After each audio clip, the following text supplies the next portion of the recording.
Azadi Ka Amrut Mahotsav, Past, Present and Future of India, the theme of this year's Vichar Vedh. Dattatray N. Hemadi Memorial Lecture. Speaker Padma Shri Rajdeep Sardesai. Subject Democracy's 11, 75 Years of Indian Cricket. Mr. Rajdeep Sardesai is an Indian news anchor, reporter, journalist and author. He has a deep understanding of Indian politics, and his riveting accounts of Indian polity, whether on TV or in his books, often keep people on the edge of their seats. Currently, he is a consulting editor and an anchor of India Today television. Previously, he was the editor-in-chief of Global Broadcast News that included CNN IBN, IBN 7 and IBN Lokmat. Mr. Sardesai has his roots in Goa. Many in the audience would remember his father, Mr. Dilip Sardesai, a fellow Morgaonkar and a well-known Indian Test cricketer. He was the first Goan to play for the Indian national team and was often regarded as India's finest batsman against spin. Mr. Rajdeep's mother, Nandini, was an activist and former head of the Department of Sociology at St. Xavier's College, Mumbai.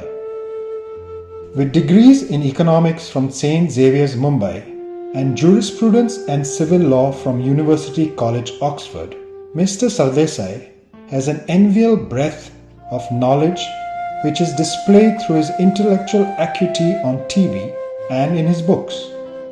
An interesting fact is that while at Oxford, he made 6 first-class cricket appearances for Oxford University and one for a combined Oxford and Cambridge side against the 1987 Pakistani touring team. He was awarded a Cricket Blue at Oxford. He is married to journalist and author Sagarika Ghosh and has 2 children.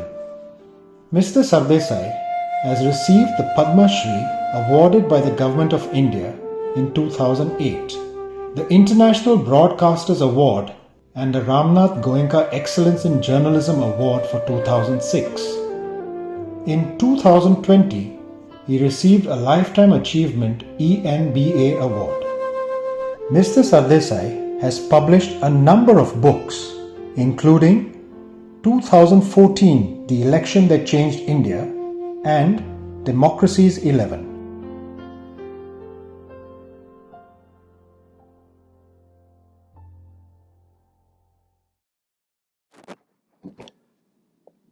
विचार वेधच्या आयोजक, मडगावची जनता, भाईओ बहिणीनो आणि माझ्या वडिलांच्या या जन्मभूमीमध्ये मला बोलवून तुम्ही माझाही सत्कार नाही केलाय, माझ्या वडिलांचा केलाय, त्याबद्दल thank you very much.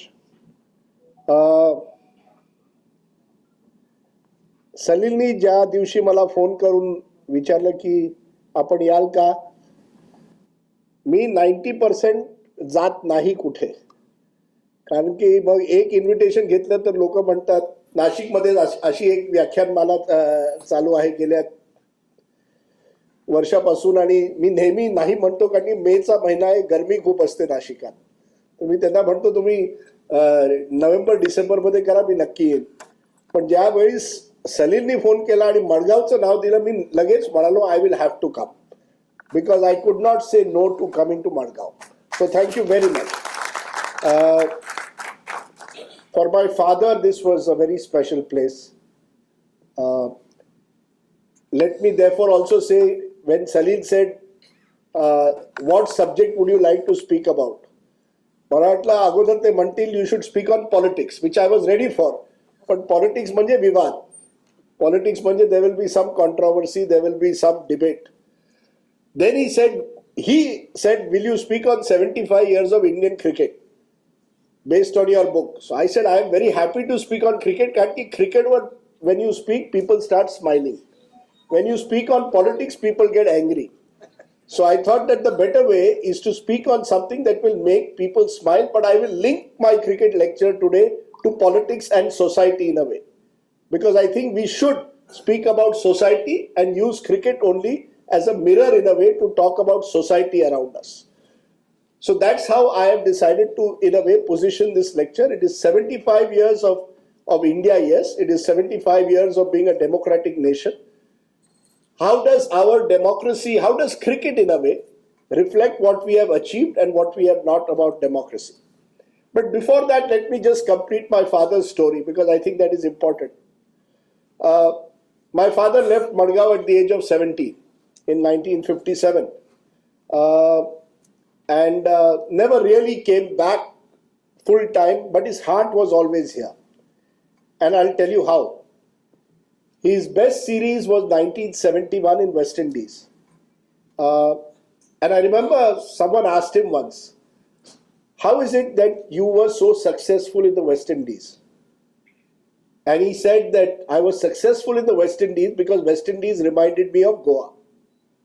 So every time I played in the West Indies, I felt at home. Only difference was here you had Feni, there you had Drum. But the palm trees, the beaches, the general atmosphere reminded him of Goa.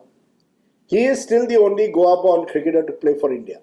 And he was taught, and I think I mentioned this in the book, by the local tailor here in Madgaon. And I have tried to imagine, how is it that a local tailor, Digambar Kamath, sir knows his name. I don't know Mr. Kamath is here, but there was a tailor who taught my father the game. And that tailor had learned the game listening to radio commentary. आणि तुम्ही विचार करा, आज TV एवढं असतं, आज computers आहेत, आज सगळं कम्प्युटरवर असतं. Today children can watch everything on computer or everything on a mobile phone. Who plays what shot, how to, even coaching is now done through YouTube. त्या काळात कुठला एक दर्जी जो आहे, मडगाव सारख्या लहान सारख्या जागेत 1940s मध्ये ज्या वेळेस पोर्चुगीज अजून होते इथे, त्याला तेवढं क्रिकेटची हाऊस होती, त्याला क्रिकेटचं तेवढं नॉलेज होतं की he could pass on the knowledge to another young boy. And the young boy then goes and plays a match in some ground which is near the railway track. And it was not a proper pitch. 1956, Reserve Bank of India comes to Goa and my father scores a century at age of 16. So the Reserve Bank of India captain comes to my father's brother and says, allow your brother to come to Mumbai, he can do better there. It took him 6 months to get all the work permits and permissions there because it was still Portuguese ruled Goa. Goes to Mumbai, 5 years later plays for India. And I often used to ask myself, or my father used to tell me, you have had all the facilities. That is me. I had good coaching, best bats, best equipment, everything for yourself. But you were not good enough. Or I used to ask myself, why was I not as good as my father could be? So my father told me, lots of things in life run in the blood, not cricket. For cricket, you need talent. And the talent and the passion must come from someone upstairs. So you can have all the facilities, best coaching, best grounds, but you cannot, in a way, make it to becoming an India cricketer. And therein lies a story for India today. Because in India, there is a huge emphasis on की तू कोणाचा मुलगा आहे, तू कुठून येतोस, डॉक्टरचा मुलगा doctor होऊ शकतो, कदाचित लॉयरचा मुलगा लॉयर होऊ शकतो. Abhishek Bachchan can become a film star because Amitabh Bachchan film star आहे. जितेंद्रचा पण मुलगा फिल्म स्टार होऊन जातो. How he looks does not matter, he gets a film break. But the one area of life where you cannot become a sporting champion only because your father is one is cricket. So I am a living example of the fact that nepotism does not work in cricket. In cricket you need talent. Picture मध्ये तर चालतं अजून आणि Bollywood मध्ये ते खूपच आहे. Politics मध्ये चालतं म्हणून Rahul Gandhi is a politician, not because he is someone who has proved himself in politics, but he comes from a family of politicians.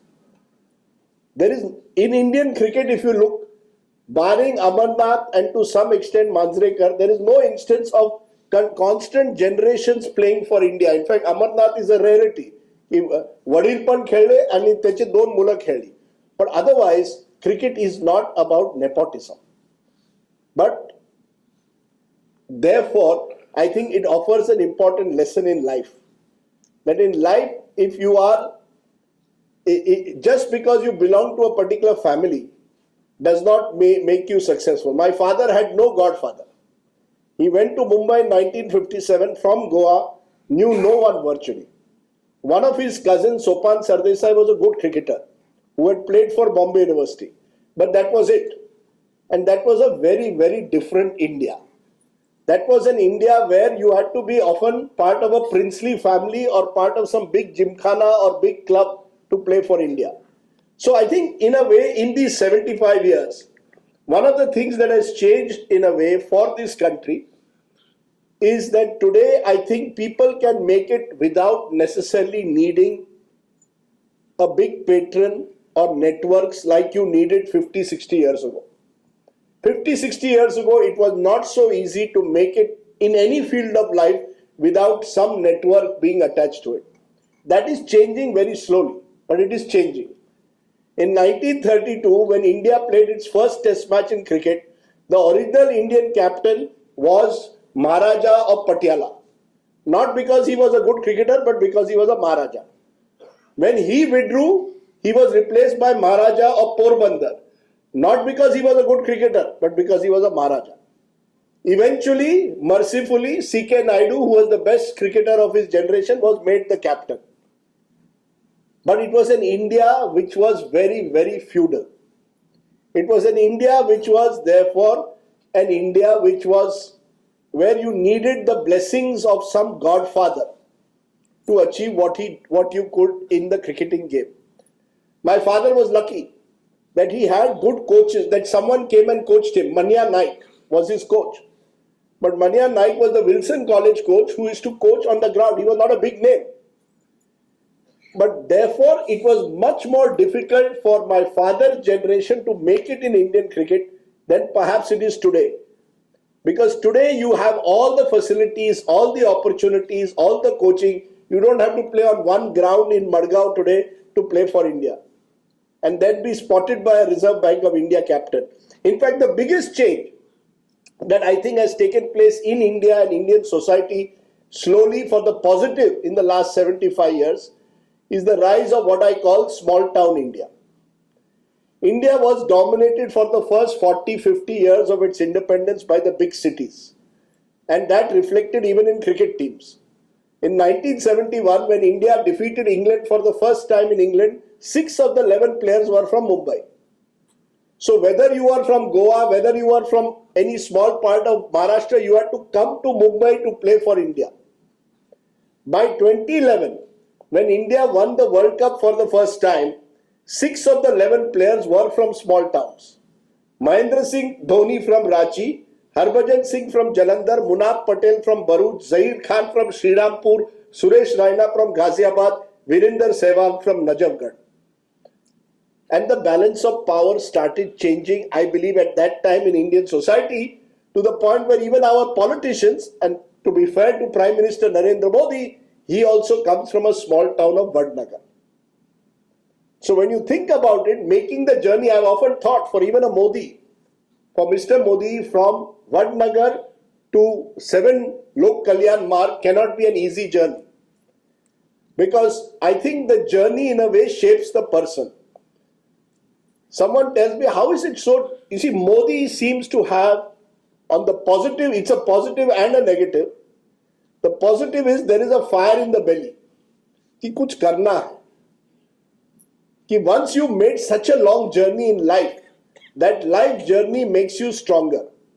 In fact, my father used to often tell me this, that the Problem with you is that you have lived a much happier life, comfortable life than I had. I had only my cricket. If I didn't succeed in cricket, I would not succeed in life.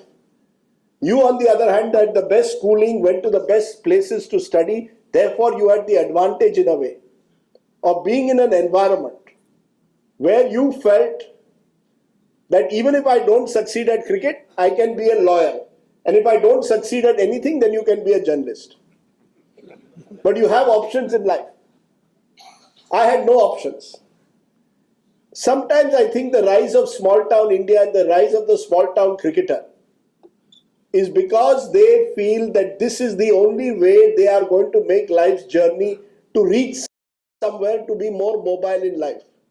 Think about Mahendra Singh Dhoni. I often say that before Mahendra Singh Dhoni, there was Dilip Sardesai. That Dilip Sardesai also came from a small town. And like Dhoni, he also had no godfather who could take him, or that Goa was some place, like Jharkhand was not a place on the cricket map, neither was Goa. But Mahendra Singh Dhoni in 2001, used to work as in the railway department in Kharagpur station. 10 years later, he was lifting the World Cup. Now, I asked Dhoni once, and this is a question which I have put in the book also, कि आपको कभी pressure नहीं लगा कि आप last over है, 16 run चाहिए जीतने के लिए, महेंद्र सिंह धोनी क्रीज पर है, everybody is shouting for India to win, you seem very cool, आपको कोई ये नहीं प्रेशर कभी नहीं लगता कि इतना हाई बड़े मैच में यू कैन स्कोर रन्स?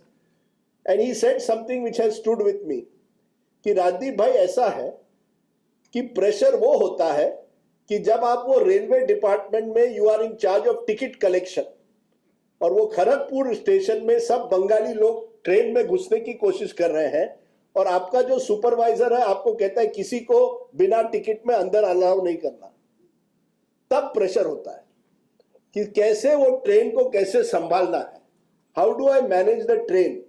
फिर उसके बाद क्रिकेट मैच तो देख लेंगे. You see life lessons are such, if you have taken a journey of the kind that Mahendra Singh Dhoni has in life, you are able to use every step of that journey as a stepping stone to become, in a way, someone who is able to achieve more. And I think in the last 75 years, India now has more and more such stories, particularly in the world of sport, because sport is based on pure talent and not on connections, that you will have more and more such Indian success stories. Neeraj Chopra with the javelin throw, who won a gold medal, comes again from a small town. You've got more and more people in business coming in now from smaller towns and not just the big cities, who are in a position through a new startup culture to actually make it much bigger than their ancestors could have ever imagined. This is, in a way, a symbol of a new India. A new India, I believe, is geographically no longer dominated by the big cities. And I think that is a narrative which is not just true of sport, but it is true of politics, it is true of society. The belief that only those who lived in the big cities, in the metros, who had access to the best education, were the only people who would make India is changing. If you look at the first parliament of this country, many of the people in that first parliament, they said English speaking hote, they came from Oxford or Cambridge. They came, many of them were top lawyers, top educationists. They had come through the freedom struggle, no doubt. They had also done a lot of sacrifices, no doubt about that. But they were often children of privilege. You had fewer farmers as politicians in the first few Lok Sabhas. You had a much larger number of upper caste people in the first few Lok Sabhas than you have today. Today the Lok Sabha is dominated more and more by backward castes and by smaller groups, unlike the first parliaments which were dominated by the Brahmins. So we have moved from an upper caste society to a society which in its own way is slowly changing, slowly, politically, socially, and culturally, and cricket, to my mind, is one example of it. Remember, on a cricket field, one of the advantages that is there is you are not defined by which caste, community, or religion you come from. So when Mohammad Shami is bowling from one end and Umesh Yadav is bowling from the other, you don't think that Mohammad Shami jo hai, he is a Muslim and Umesh Yadav is a Yadav. If Mohammad Shami contested an election, he would be called a Muslim, and if Umesh Yadav contested election, aap bolte ye Yadav. Politics divides us. Cricket unites us. Politics does not give you politics is increasingly based on vote banks. And because vote banks are of the nature they are today, fewer and fewer Muslims, for example, today are represented in parliament. India now has the lowest level of Muslim representation in parliament since 1952. Why? Because more and more political parties believe Muslim candidates will not be voted for by Hindus. That is the reality. And because politics works on vote banks, you don't see enough Muslim representation now in most of the major parties. The BJP does not have a single Muslim MP. And even the Congress's Muslim MPs have reduced in recent times. But on the cricket field, 2 weeks ago, India had a fast bowling attack which was Mohammad Shami, Mohammad Siraj and Umran Malik. And that is something which is something to treasure, because when you saw all three of them bowling, you did not think that Umran Malik is the son of a fruit seller from Jammu, that Mohammad Shami's father used to work on a farm in Amroha to earn enough money to send his son to go and play cricket in Kolkata, and Mohammad Siraj's father was a rickshaw driver. But these are the three: a fruit seller's son, a rickshaw driver's son, and a farmer's son are your three fast bowlers playing for India in a T20 match. Now, one way of looking at it is an occasion to celebrate. The other way to look at it is, why doesn't the rest of the society do what cricket is doing? Why is the rest of the society not able to create more opportunities for people to be able to express their talents without being told, you are a Yadav, aap Brahman ho, aap Dalit ho, and therefore you do not get sometimes the opportunities you need? Why is it that society cannot follow what cricket does? And I think in that we have to start looking at how cricket has uniquely created in India a more open society, a society based on true opportunity. What is holding India back, in my view, in the last 75 years is India has not been able to create equal opportunities for all. If you look at the Oxfam report on inequality, 70% of the national wealth of this country is controlled by 10% of the population. Now, once that is the case, and that has not changed, it has only become worse since in the last 70 years in a way, or has actually remained almost the same. It means that only a small group of people continue to control the wealth of this country. And if only a small group of people continue to control the wealth of this country, they ensure that their children get the access to the best education, the best health facilities, the best that society can offer. That is not an equal opportunity society. An equal opportunity society ensures that every individual has equal access to the facilities that society can provide. One of the reasons why cricket is slowly succeeding is because today you can go to any district in the country and there will be a cricket ground there where every person can come and play. In the 1940s and 50s in this country, cricket was only allowed for those who are part of some gymkhana or some club for a long time. की तुम्हाला जिमखानाची membership पाहिजे होती तरच तुम्ही खेळू शकता. When my father played for Hindu Gymkhana, he got his membership because Vinu Mankad, the great cricketer, saw him play a match and said, मैं तुमको member बना रहा हूं आज शाम को. But he needed someone like that Today, a young person can go to any coaching camp anywhere in India to play and fulfill his or her dream. So cricket has provided opportunity to people. Politics and society in general does not. Yes, our film industry also has cases of people who are coming virtually from nowhere to become big stars. Shah Rukh Khan is a good example.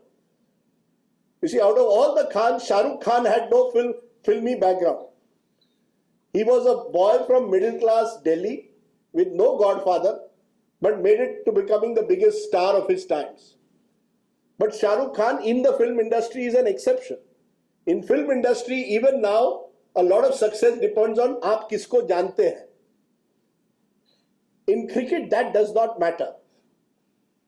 Otherwise, an Umran Malik could not be playing today for India. Siraj could not be playing. Shami could not be playing. Umesh Yadav, whose father was a coal mining laborer.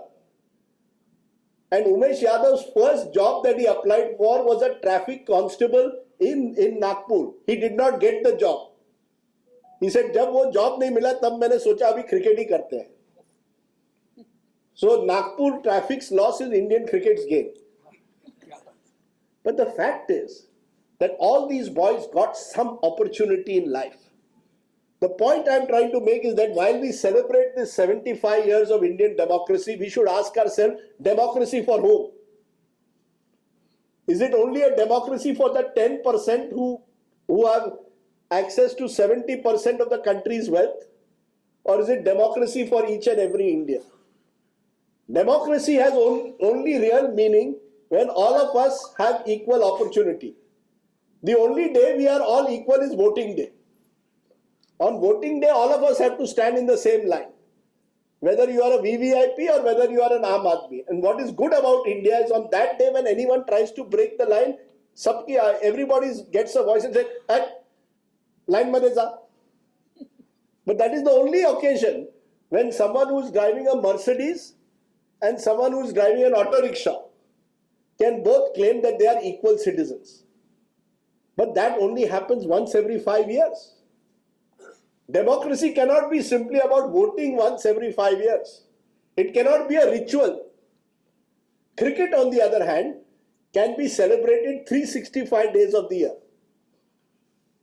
And therefore, it becomes in a way part of who we are.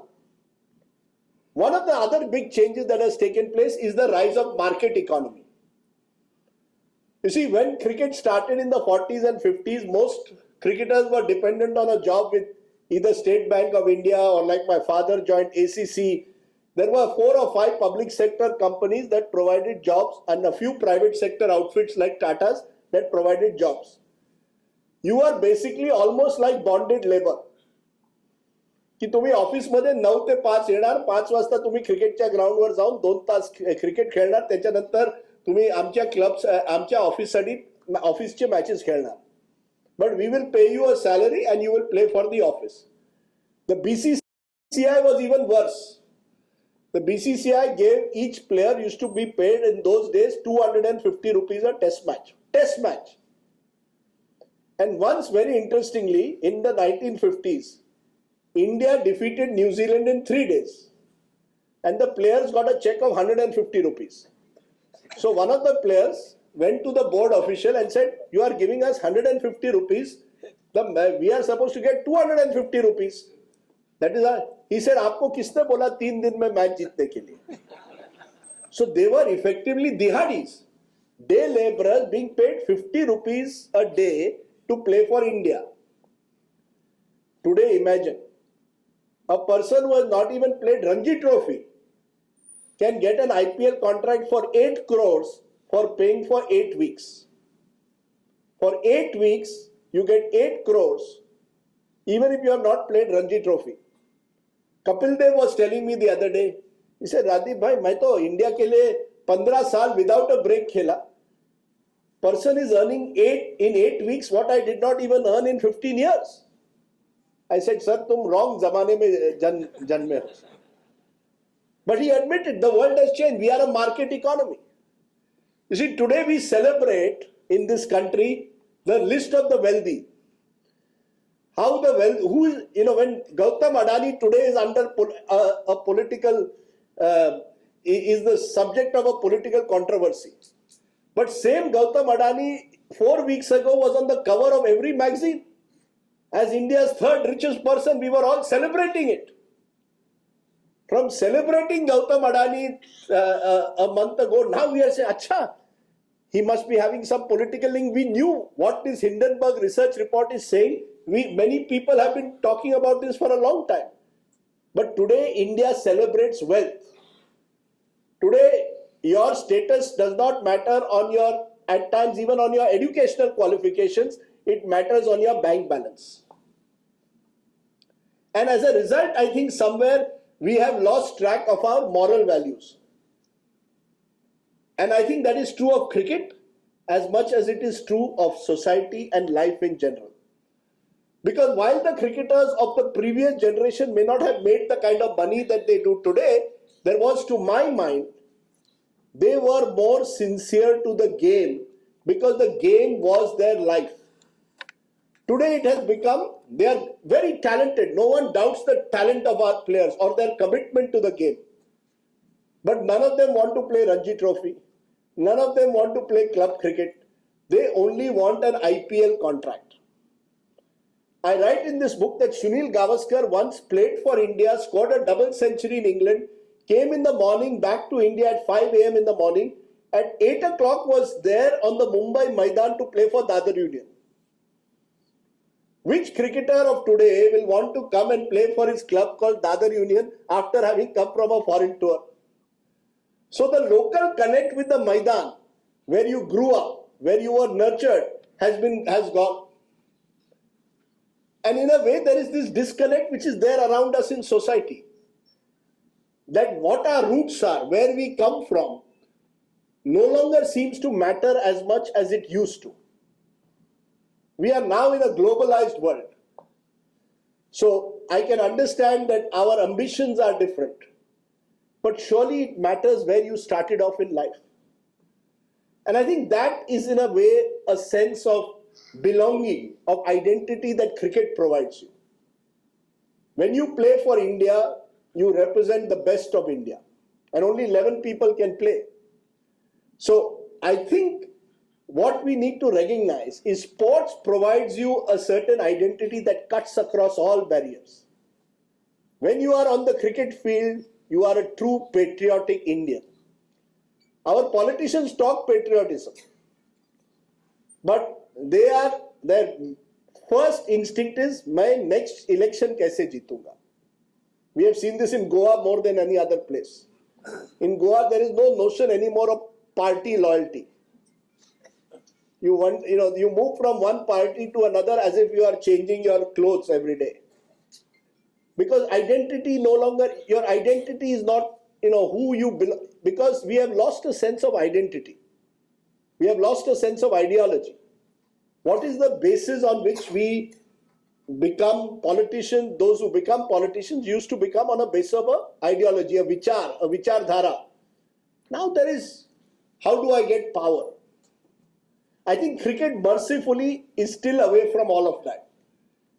On the cricket field, a Virat Kohli, when he plays for India, is representing above all else his country, not any identity that is narrow. He represents an inclusive India. Virat Kohli has been targeted in the past that वो tattoo kitna lagata hai, he's drives all, he has fancy cars, he's living a life in a bubble. But let me tell you, he works incredibly hard. If you see the fitness levels that what Virat Kohli has done, it takes a lot to achieve that.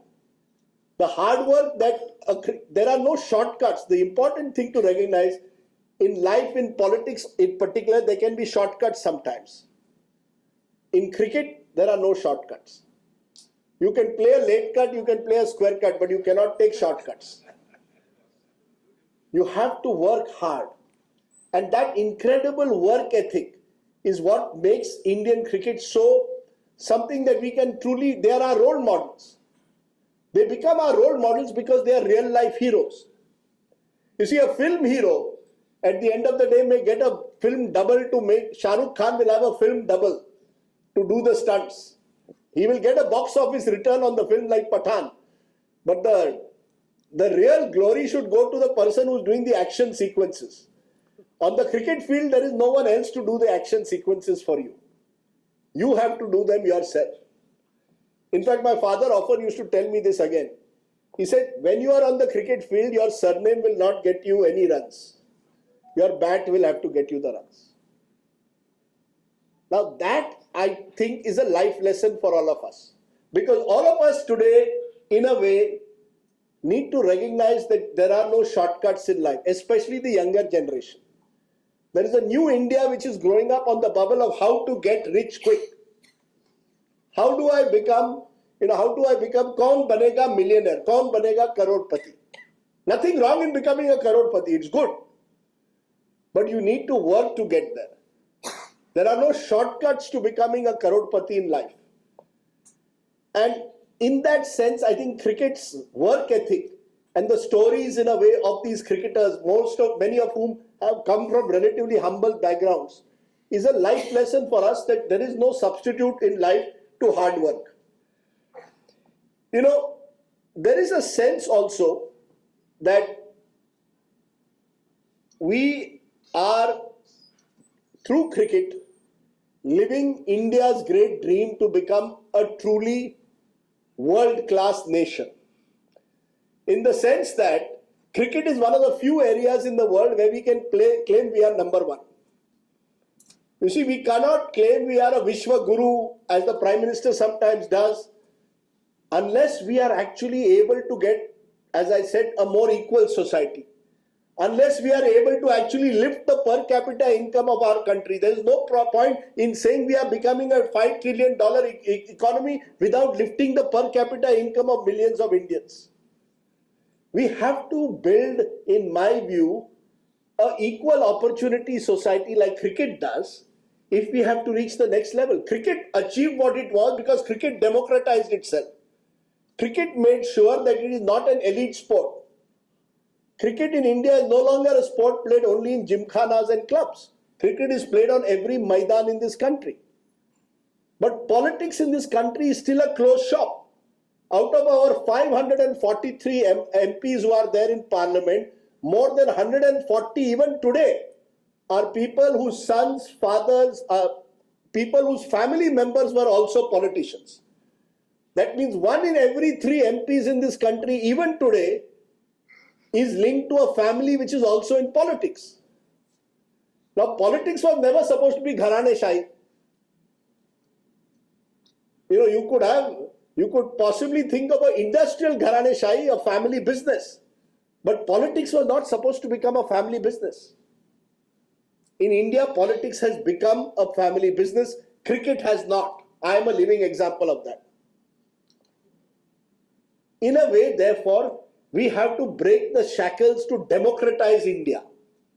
How do you democratize? Cricket's great lesson to me is that cricket is teaching people the value of democratizing a large subcontinental country. Except for the Northeast, no part of India today cannot say that we are not producing a cricketer of great talent. And I have no doubt that even the Northeast will produce a great cricketer in the next 10-20 years. It is one of the actually interesting aspects. Why did football not do what cricket did? See, we are a country where, or Goa also, and many other parts, we should have been a football country. Because football is a poor man's sport in a way. Football is the sport of the masses. But football, unfortunately, did not get a setup where they could think beyond their own local sport. Football got localized, cricket got globalized. Cricket realized that you cannot compete in the modern world without raising the bar. In football, we were happy if Goa defeated Kerala, we were happy in Santosh Trophy. Goans were not interested ki, will our Goa player ever play in English Premier League? So therefore, football, unfortunately, also because of the kind of people who ran the game in football. Most football federations are run by politicians. And most of them believe that the players are again, we are the my baap of the players. That my baap culture has to go. I know that in cricket also now Jai Shah is the son of Amit Shah and therefore is where he is. But there is an advantage also in that. Because of Jai Shah, you can get IPL played during COVID times. Because he was able to cut through all the red tapeism. You need administrators who are politicians. Because they have connections, influence to get the game going. I have no problem with politicians being administrators, provided they focus on cricket administration rather than use it only to increase their own clout. So some of the most successful cricket administrators have been politicians over the years. The larger point though, and I keep coming back to it as a consistent theme, is how do I ensure that over the next 20-25 years, since we talk about the next 25 years in the Amrit Kal, how is it that more young boys and girls from, let's say, can actually become big player, can become sports persons at the highest level? Why is it that even after so many years, only one cricketer from Goa has played for India? And I think that is where somewhere the Goa Cricket Association and indeed those who actually mean well for Goan cricket or Goan sport have to ask themselves, have we done enough to give opportunities, equal opportunities to each and every Goan? Or have we even treated cricket as our personal fiefdom? For a few years, I think Goa Cricket Association was banned by the BCCI because of an alleged ticket scam. Now, Goa since then has obviously made strides. They are now in Ranji Trophy's elite group. But can Goan cricket actually provide the kind of environment that makes every Goan feel that his or her son and daughter has equal opportunity? And I mentioned daughter because I think one of the biggest and best changes that has happened in Indian sport is the rise of women's cricket. The story of women's cricket is in some way even better than that of men's cricket. Diana Edulji tells me that in 1983, the very year that Indian men won the Cricket World Cup and Kapil Dev created history, India's women had to sponsor their own trip to go to New Zealand to play to the World Cup. And she took a bank loan and had to repay it for the next 3 years so that she could go and play in the World Cup. During the women's interstate matches, they used to stay on railway platforms at times because they did not have the funds to be actually able to stay in a proper hotel. Now the women's IPL is here. All our women cricketers will become crorepati's. And suddenly it will not only be the son in the house, but the daughter in the house who will also say, I want to play for India. And that is the kind of society we need to create, where you give people, make them dream big, give them a sense of hope. Too many areas in our society, even today, do not give people that sense of hope. Because we deny them equal education, deny them equal health facilities. Take COVID. During COVID times, if you had access to a good doctor or a good hospital, you were okay. But what about the millions of people who didn't have access to it? You see, we celebrate, as I said, democracy, and we cannot, in that democracy in 75 years, ensure in the nation's capital that there is enough oxygen in our hospitals. What is there to celebrate then? We have to learn and embrace and accept that there are critical areas of our life. We still invest so little in education and health in this country. The great sporting nations invest in education and health. Those countries that do the best at the Olympic Games, that do best in big sporting events, are those countries that have invested in education and health. We are happy with cricket. We are a one nation, a one sport nation. But if you want to be a multi-sport nation that recognizes the importance of sports in building a new generation, then you have to invest in education and health. Because there are still schools in this country that do not have playgrounds. There are still hospitals in this country that are struggling with oxygen. You don't produce world-class athletes if you create a society that does not build world-class infrastructure in key areas like education and health. And therefore, I make the point, and I say this in the book also in Democracy 11, that a true democracy is based on equal opportunity only. Then we can call ourselves and celebrate 75 years. Yes, we are making progress. The glass is half full and the glass is half empty. As journalists, we learn to keep the glass half empty. If you are in public relations, you keep it half full all the time. Politicians will always tell you सब कुछ अच्छा है. Our job is also to say कि सब कुछ अच्छा नहीं है. And therefore, I think that we have to recognize that while we celebrate what we have achieved in cricket, while we are celebrating, as I said, the rise of women's cricket, because women's cricket means that slowly gender no longer has the same barrier that it had 10, 20, 30 years ago. Some of the best cricketers are coming from Haryana. Some of our best women sports persons and women's cricketers are coming from Haryana, a state which had the worst sex ratio till 10 and 20 years ago. But look at why Kerala does better in most sports than other parts of the country, because Kerala invested in health and education long before many other parts of the country did. So I think the bigger message is that if we are able to build a true democracy where every Indian citizen gets dignity and feels a sense of pride of achievement, and give every Indian child the right to dream, where an Umran Malik becomes a symbol for every person in Jammu, Hindu or Muslim, to dream that they can have a better life. When a Siraj becomes a symbol that every rickshaw driver in the old city of Hyderabad feels कि हाँ मेरा बेटा भी कुछ कर सकता है. When Shefali Verma, this young cricketer from Haryana, is able to convince every Haryanvi girl that मुझे भी cricketer बनना है. When we are able to give those dreams wings and actually enable them to fly, that's when we can build a better India. A better India is to be built only on the basis of giving more and more Indians the opportunities to grow up. My father was lucky. He was just lucky that he was spotted by this Reserve Bank of India captain and was asked to come to Mumbai. Otherwise, he would have probably been happy here, probably in the audience here at the age of 82. Having played some local cricket tennis ball matches and never really recognized his dream. But that Reserve Bank of India captain who took him to Mumbai, that coach Manya Naik who gave him coaching at Wilson College, the great Vinu Mankad who said, Beta, I will pay your Gymkhana fees. Because the Gymkhana had a fee, I think that time of 5 rupees. But Vinu Mankad said, this 5 rupees fee of the Gymkhana membership, I am making you a Gymkhana member today. The selector, Lala Amarnath, who chose him because he saw talent in him. Lala Amarnath was a great talent spotter. My father was playing an inter-university match against Pakistan. And there was a trial before the match. And one of the batsmen was hitting the, my father went into bat and played a few shots defensively.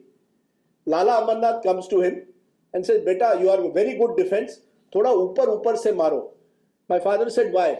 He said, ये बाकी जो selectors हैं ना, उनको cricket कुछ जानते नहीं है, वो ऊपर देखेंगे खुश हो जाएंगे. So he hit a few lofted shots. Lala Amarnath then convinced those selectors, I want this boy to play for India.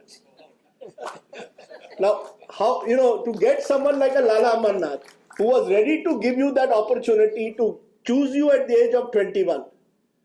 Then you go to the West Indies. In 1962, as my father went, as a reserve batsman, young 22-year-old, you are at the other end and your captain is hit by a bouncer and almost dies, Nari contractor. So the next day, nobody in the team apparently wanted to bat because everybody was too scared. So Polly Umrigar goes to my father and says, just go and tell at the meeting that I am ready to open the batting. In Indian cricket, that's the only way you do it. You go there, you take your opportunity. When you get your opportunity, you seize it, and the rest is history. In 1971, my father's career was almost over. He was chosen as the last person on that cricket trip because Ajit Wadekar said, I want someone who I trust. On the eve of the test match, he was not supposed to play. Vishwanath got fever, had to pull out of the match. My father got his chance. He scored the first Indian double century by an Indian in that match outside India. So it must be somewhere that there is luck. There is a God up there who has decided your time has come. But there is also the talent, the hard work, the skill, and the opportunities that people provide you that enables you to become true sporting stars. And if there were enough people like a Lala Amarnath or a Vinu Mankad in all aspects of our society who could provide young people opportunities to fly, we would become a better place. The good news is that with all these NEET exams and IIT exams, all the boys who are succeeding are mainly again from small towns. The rich Indian kids are sending their children to America. They will crib about India and send their children to America. The poor and the middle class still have the belief that you can make a better life by doing competitive exams, by working hard at them, and there is no substitute for hard work. So democracy is a two-way process where you provide equal opportunities, but you also create an environment where hard work is respected above all else. If all of society can do that, we will do in the rest of society what cricket has done, become a number one nation. And that's why I look at cricket and smile about it, because I always feel a sense of pride when I watch those cricketers play. I can imagine the journeys they have made. I'll leave you with one story which in a way typifies the kind of journey that cricketers have to make. Ajinkya Rahane, the India cricketer, used to live in Dombivli. Now I don't know how many of you know, Dombivli to Mumbai is about 1.5 hours, 2 hours every morning. He had to come to practice every day at 7. He used to sometimes get up at 4:30 in the morning to take that first 5 a.m. Dombivli local. And that 2-hour journey, he told me, is what made him a tough cricketer. He said, it made me prepare for any and every condition in life. Those who take those small journeys in life often go a very long way. And even bigger story is that of Virat Kohli. Virat Kohli was playing as an 18-year-old a match against Delhi versus some other team, Ranji Trophy. He had been picked for the first time. He was batting overnight at 20 not out. His father died that night. Virat Kohli next morning had a choice to make. Either I go to cremate my father or I go and carry on my innings. What did he do? He went next morning, went and batted, scored 85, saved Delhi from follow-on, and then went to cremate his father at 3 in the afternoon. Once you have done that at life at the age of 18, it must make you a much stronger person somewhere. That you have seen what life provides you. There are no soft options in that sense in life. And this is true of all the cricketers and many of them in democracies level as well. Even Mansur Ali Khan Pataudi lost the sight of one eye. And despite losing the sight of one eye, 1 year later after losing that eye, was playing for India and scoring a century. So life takes you through the highs, it takes you through the lows, but those who stay the journey of life are the ones who really succeed. And that's why I believe our cricketers are our true role models more than many people in many other fields of this country. Thank you very much. Thank you.